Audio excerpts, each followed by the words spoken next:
In this video, I'll show you how to fix WhatsApp backup stuck on Google Drive. So if you're not trying to back up all your WhatsApp data to Google Drive and the backup is stuck, then here's the real guide of how you can actually fix the problem. But before we start the video, if you're new to the channel, please give it a thumbs up and subscribe to my channel because it really helps me out.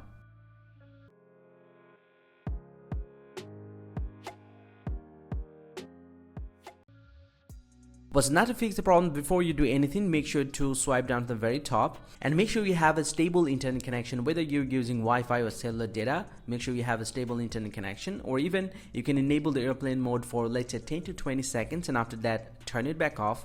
This will slightly restart the network system and try backing up your data again. If you still have the problem, then simply go and open up the WhatsApp from your phone and then simply go and tap on this three dot line at the top right and tap on settings.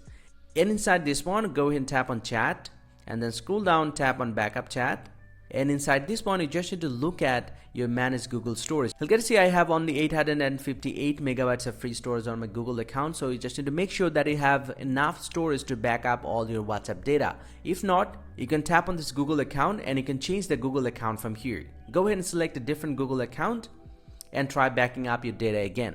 And also, if you scroll down, you'll get to see another option, backup using cellular data. So if you're trying to back up your WhatsApp data using cellular, then you just need to enable this feature as well. And once you're done with all this setting, just get back from here and then press and hold the WhatsApp application, tap on app info, and from here go and tap on clear data and tap clear cache and tap clear cache. Now get back from here and lastly just go ahead and open up the Play Store and then go and search for WhatsApp. Go and tap on WhatsApp, and if you found any pending update, go ahead and update your WhatsApp application to the latest version.